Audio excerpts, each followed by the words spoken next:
Inexorablement, ils avancent. Cela fait longtemps que je ne les ai plus vus. 1 an déjà. Toute une année. Avec le retour des manchots Adélie et des autres espèces de l'archipel, une nouvelle saison commence. Tandis que moi, je termine la mienne.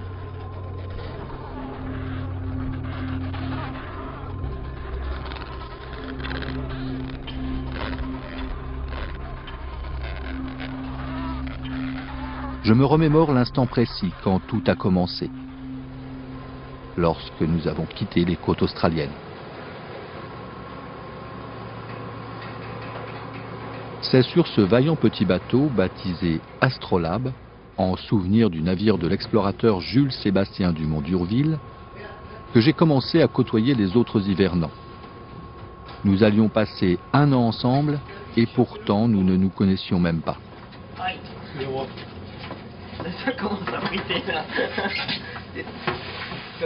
Nous sommes 26 Français, de tous horizons, de tous bords.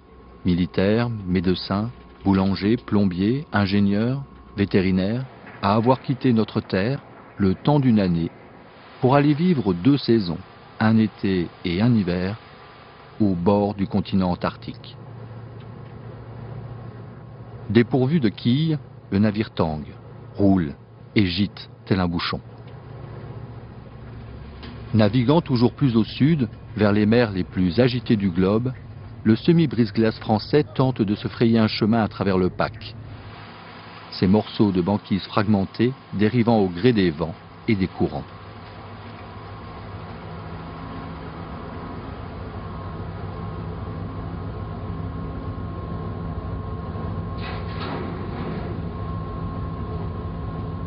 On est à 24 heures de TDU, on avait prévu pour demain 14 heures et il fait moins 2 degrés, c'est l'été.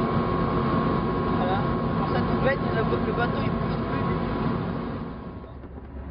Après 5 jours de mal de mer, avec ou sans médicaments pour les plus courageux, nous voyons enfin se dessiner à l'horizon le grand continent blanc.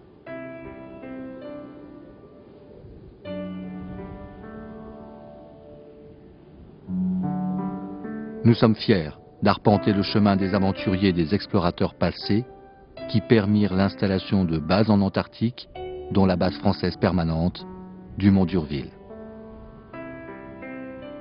Le nom de la base a été donné en hommage aux célèbres navigateurs que ces périples menèrent jusqu'au bord du continent antarctique en janvier 1840. Au nom du roi de France, Dumont d'Urville prit possession d'un archipel d'îlots et nomma les 120 milles de côtes de terre glacée Terre Adélie, en hommage à sa femme Adèle.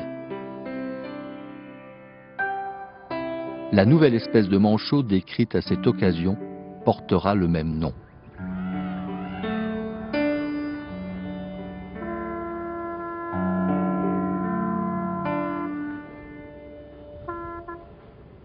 À notre tour, pour la 55e mission polaire française, nous mettons le pied sur la plus grande des îles de l'archipel de Point de Géologie, l'île des Pétrels.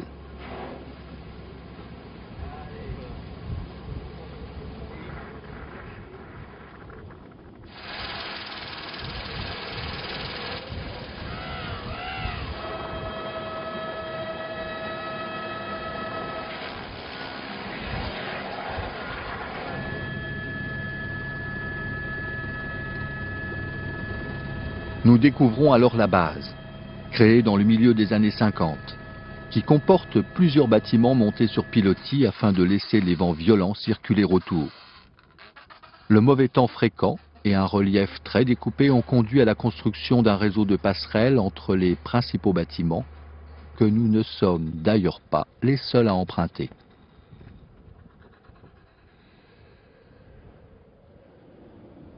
L'île des Pétrels a ainsi été nommée en hommage à ces oiseaux d'une fabuleuse envergure, les pétrels géants, aujourd'hui en voie de disparition.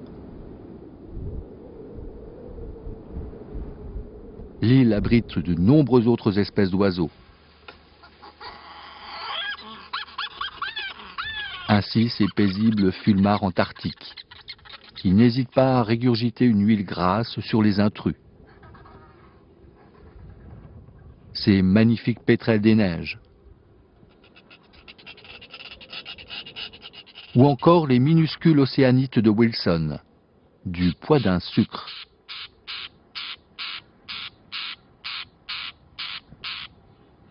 Et bien sûr, les fabuleux damiers du Cap.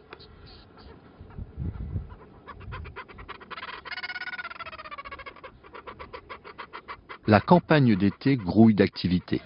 Le personnel technique, nombreux l'été, s'occupe de la maintenance et de la rénovation des bâtiments. Attends, merde! Ça a arraché le conducteur.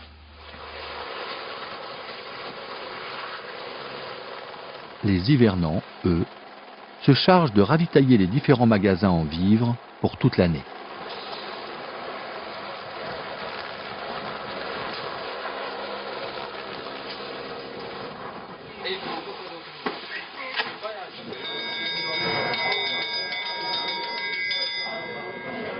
À ce moment-là, la base est au complet et accueille jusqu'à 90 personnes.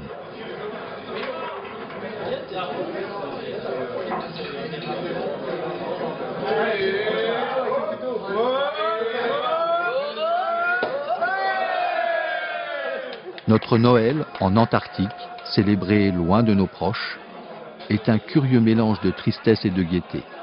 En tout cas, empreint d'une mélancolie que nous essayons de masquer par la fête.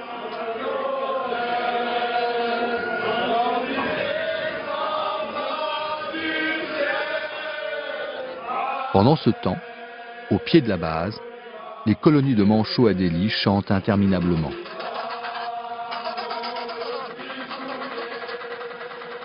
Cela fait déjà un mois que nous sommes arrivés.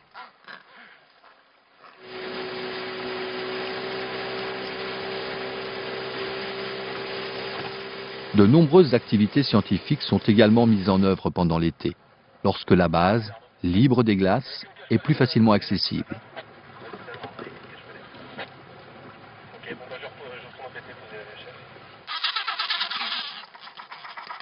Parmi les hivernants, Guillaume, ornithologue, est accompagné de son responsable de laboratoire pour mener à bien le suivi des nombreuses espèces d'oiseaux de l'archipel.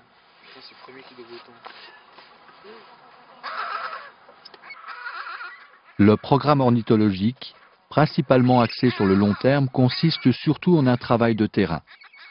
Il a pour but de suivre la biologie et la démographie des oiseaux de l'archipel tout au long de l'année. Cela se traduit par des opérations de comptage des oiseaux, adultes ou poussins, contrôle des éclosions, marquage des nids, bagage d'oiseaux, mesure et pesée d'individus, prélèvement, cartographie de colonies. Toutes ces opérations sont faites à intervalles réguliers, ce qui permet d'observer au mieux l'évolution de chaque espèce. Menés depuis plus de 50 ans, ces types de travaux constituent la plus grosse base de données avifaunistiques au monde. Les premières intempéries, comme ce mur de neige qui ne va pas tarder à déferler sur la base, nous rappellent où nous sommes.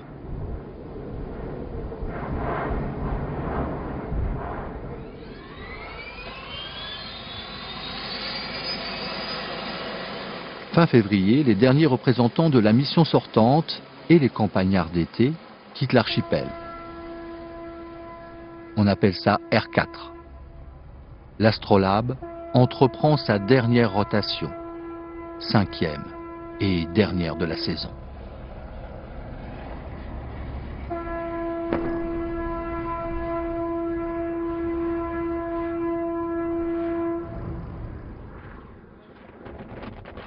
L'équipe médicale se prépare, l'équipe incendie se forme. En cas d'accident, nous n'aurons qu'à compter sur nous-mêmes, tout rapatriement étant impossible.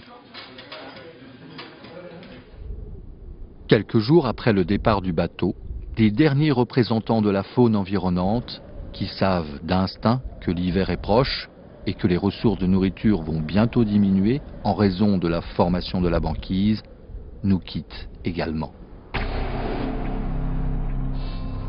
C'est le début de l'hivernage. La banquise se forme. Elle va rendre tout accès impossible à la base.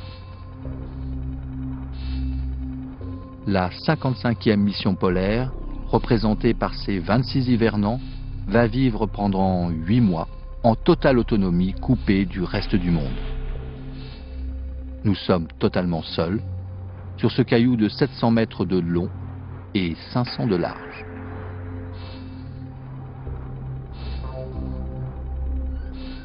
En même temps qu'arrive la banquise, les manchots empereurs font leur apparition.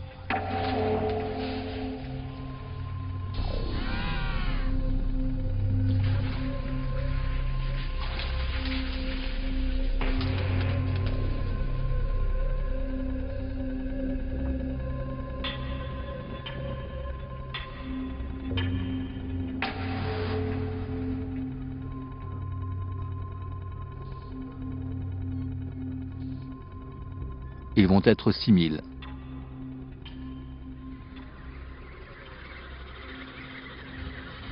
C'est la seule espèce de l'archipel qui vient se reproduire au cœur de l'hiver, au mois de juin et juillet, où les vents peuvent atteindre les 200 km/h et les températures moins 30 degrés.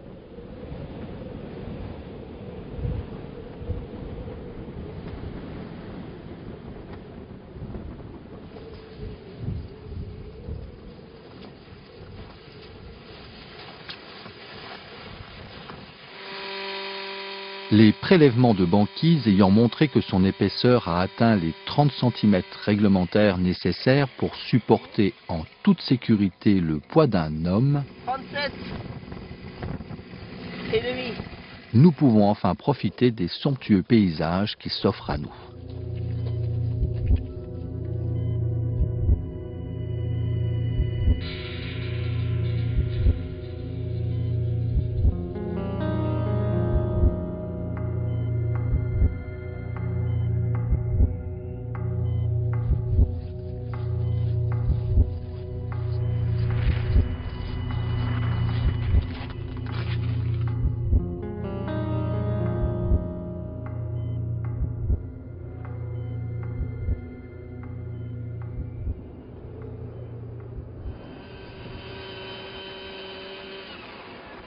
Christophe, lui, consacre son temps à faire des prélèvements d'eau de mer et de poissons à travers la banquise et à les analyser afin d'étudier le milieu marin environnant.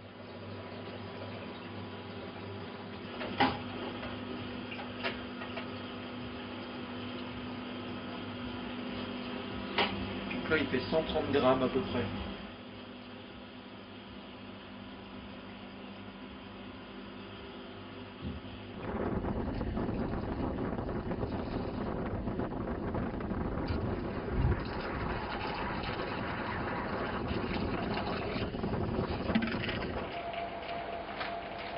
Pendant ce temps, dans le laboratoire de chimie de l'atmosphère, David et Émilie analysent leur prélèvement d'air. Ils s'intéressent en particulier à une substance chimique émise par le phytoplancton marin. Celui-ci produit des fines particules soufrées qui se diffusent dans l'atmosphère.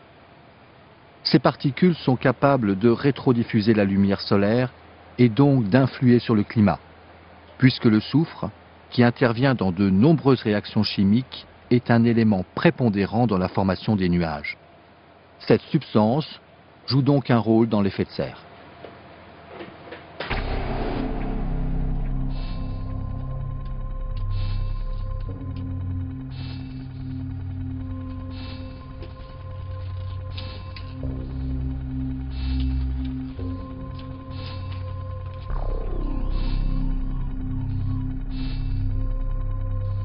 Alors qu'au mois de décembre, le jour est permanent, la nuit commence à apparaître et à se faire de plus en plus longue.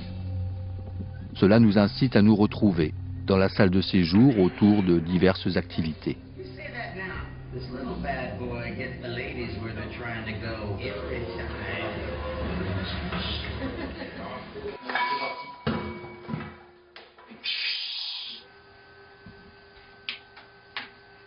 Me voilà. Avec la durée des jours qui rapetissent, mes nuits de mesure lidar se font de plus en plus longues. Cet instrument optique, utilisé de nuit, est dédié en particulier aux mesures d'ozone. Découvert il y a une trentaine d'années, le trou de la couche d'ozone, dû aux émissions de gaz CFC, est depuis lors sous surveillance. La superficie du trou est aujourd'hui identique à celle du continent antarctique, lui-même équivalent à la taille de l'Europe. Les scientifiques se demandent si l'ozone, présent majoritairement en temps normal à 20 km d'altitude, ne va pas être également détérioré à d'autres altitudes. En ce qui concerne les évolutions futures, des théories pessimistes et optimistes coexistent. Il faudra attendre quelques années encore avant de pouvoir se prononcer. En revanche, à l'autre bout de la Terre, le trou d'ozone de l'hémisphère nord, lui, ne cesse d'augmenter. Ces mesures sont recoupées avec celles des données des radiosondages météo.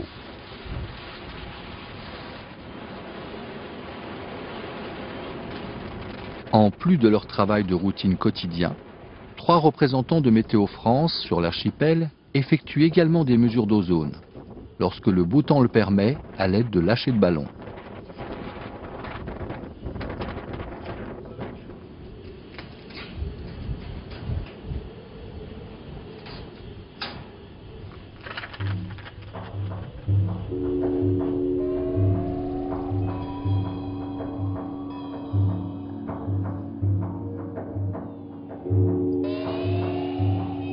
Le 21 juin marque la moitié de l'hiver. Le soleil, timide ce jour-là, ne s'est levé que pour quelques heures et n'a fait qu'effleurer l'horizon.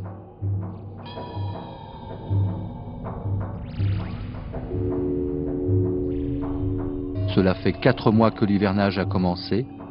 Il en reste encore autant avant de revoir de nouveaux visages. Légumes et fruits n'existent plus qu'en conserve.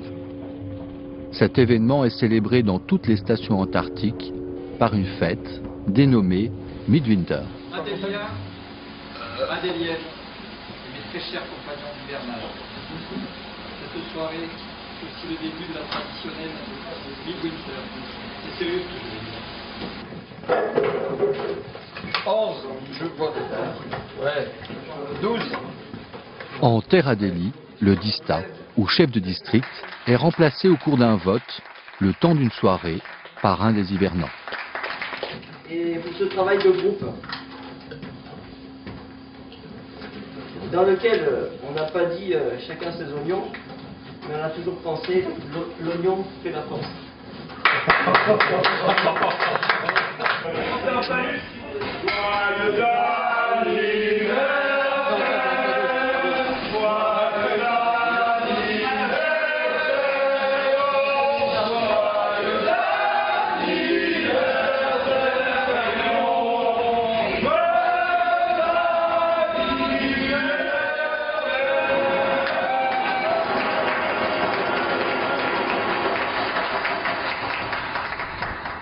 Les jours passent, les anniversaires aussi, et le travail se poursuit.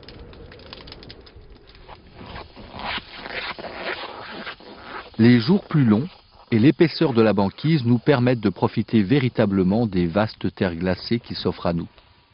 Évidemment, nous ne manquons pas de prévenir la base, ce qui est essentiel pour notre sécurité. La radio pour Eric. Oui, Eric, je t'écoute. Ouais, c'est pour te signaler, donc je suis au niveau du portique, on va sur la Manchotière avec Jonathan. Ok, bien reçu. Et à tout à l'heure.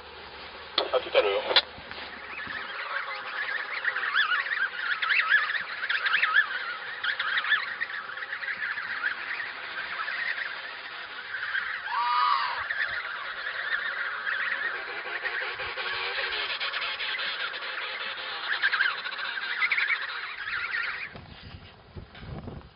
Les appels téléphoniques via satellite vers la famille se font plus fréquents, au fur et à mesure qu'approche la fin de l'hivernage.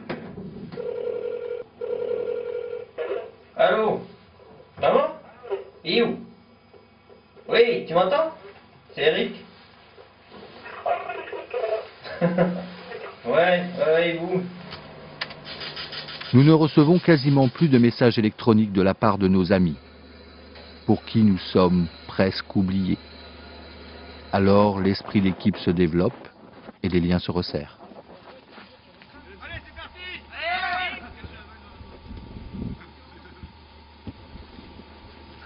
Ah merde, Rico. Ouais!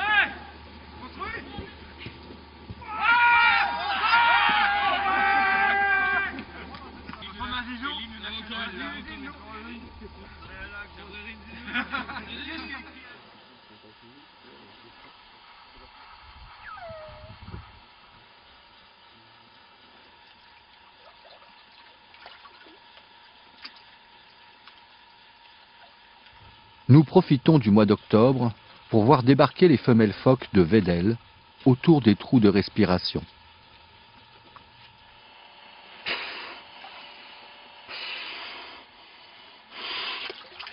Les harems constitués vont mettre bas d'ici peu. Le phoque de Weddell est une des espèces de phoques les mieux connues de par son habitat stable et la proximité des bases antarctiques.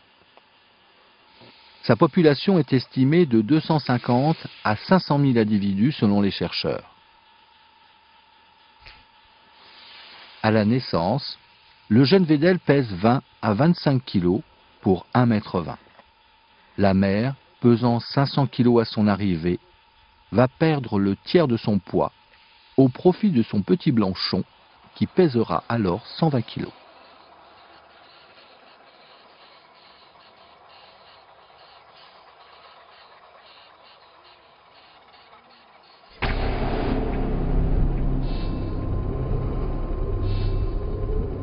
Ça y est, l'année est passée. Le retour des Adélies signifie aussi un autre événement. Je vais le voir d'ici peu. Il va apparaître là, juste à l'horizon, ça y est. J'entends son bourdonnement. R0, la première rotation, fin octobre.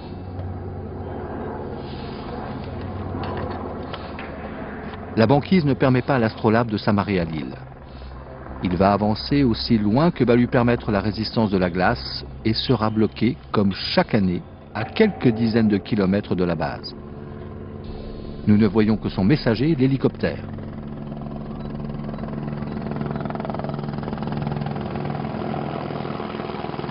Le silence sera désormais rompu jusqu'à notre départ.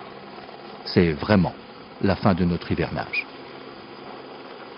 Avec les nouveaux arrivants, nous nous sentons déjà étrangers. Les sacs postaux sont déposés en premier et nous courons voir les colis qui nous ont attendus pendant les longs mois d'hiver. Voilà, c'est le dernier recommandé. Tu peux charger ça? Non mais oh, c'est pour boire. Je te donne après pour boire ce soir. En pomme et puis en mangue fraîche. Et surtout des produits frais.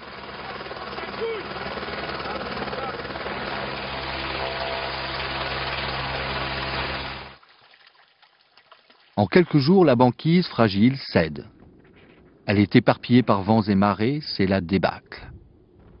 Les îles de l'archipel ont de nouveau les pieds dans l'eau.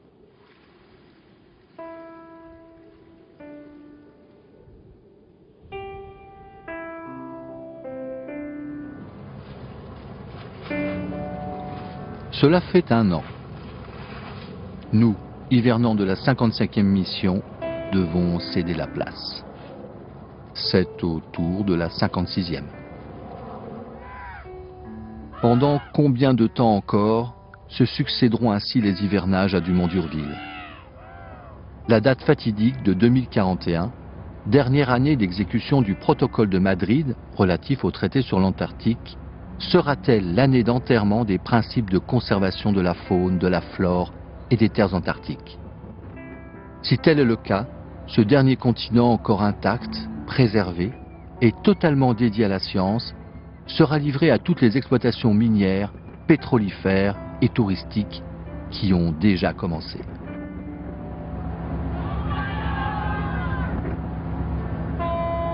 Laisserons-nous cela se produire? Seul l'avenir nous le dira. En tout cas, pour les vrais autochtones à plumes de l'archipel de Pointe Géologie, l'année à venir ne sera qu'un hiver de plus en Antarctique.